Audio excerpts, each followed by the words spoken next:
કેમ છો બધાય મજામાં હશો અને તમારું સ્વાગત છે વાતોડી રસોયણ. તો આજે વાતોડી રસોયણમાં રસોયણ છે એ રસોડામાં નથી. કાંઈ એવું થોડું હોય કે રસોયણ હોય જ નકરી રસોડામાં જ રસોઈ કર્યા કરે. ક્યારેક તો એવું બની શકે કે રસોયણની રસોઈ કરવાની આળસ થતી હોય.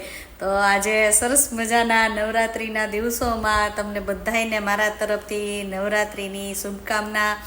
માતાજી તમને બધાને સુખી રાખે, બધાને સંપત્તિ સારી આપે અને સૌથી સારું આરોગ્ય આપે એવી શુભકામના.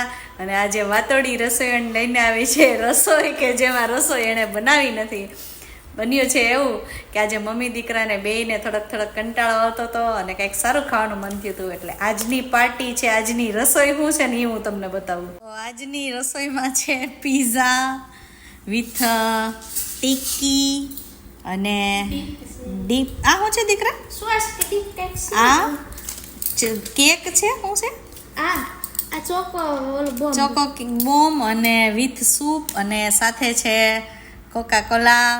અને આજની રસોઈમાં તમને લોકોને કેવી રીતે પીઝા બનાવવાના બધું કેમ બનાવવું એ મને આવડતું નથી. તો ઘરે પણ પીઝા અને બધું સરસ મજાનું બનતું હોય છે.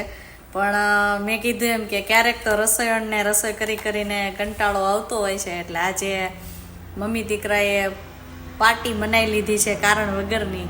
અને ઓર્ડર થયો છે સાહેબ તરફથી. એટલે સરસ મજાના પીઝાની પાર્ટી કરવાની થાય છે. તો હાલો બધાય પોતપોતાના ઘરે ઓનલાઈન ઓર્ડર કરી દેજો અને પીઝા મંગાવીને ખાઈ લેજો. નવરાત્રિના સરસ મજાના દિવસો છે, વેકેશનનો મૂડ છે, ઝટ વેકેશન પડે ને ઝટ મજા કરીએ એવી ઈચ્છા છે. તો વાતોડી રસોઈણમાં આજે તમને ખાલી વાતો જ સાંભળવા મળશે, પીઝા ખાવા મળશે નહીં. જો તમારે પણ પીઝા ખાવા હોય તો તમે પણ ડોમિનોઝમાંથી ઓનલાઈન ઓર્ડર કરી શકો છો. તો હવે મોઢામાં પાણી જવા માંડ્યું છે, ભૂખે બહુ લાગી છે. એટલે બહુ વાતું કરતાં વિચાર એવો કર્યો છે કે હવે થોડુંક ખાઈ દઈએ. તો પીઝા ખાવાની બહુ મજા આવે, પણ પીઝા છે ને એ આપણને ક્યારેક જ પોસાય એમ છે.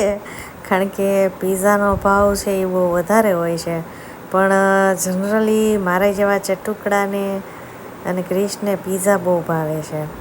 તો આજે અમે મીલ મંગાવ્યું હતું જેમાં એક પીઝા હતા, કોર્ન પીઝા પ્લસ ટિક્કી અને આ કંઈક ચોકો બોમ્બ હતો કે આની અંદર બ્રેડ જેવું અને વિથ અંદર ચોકલેટ હતું. અને અહીંયા જે ડબ્બી છે ને એની અંદર સોસ જેવું હતું અને વિથ કોકો કોલા. એટલે અહીંયા પીઝા પાર્ટી આજે અમે મમ્મી દીકરો બનાવવાના છીએ.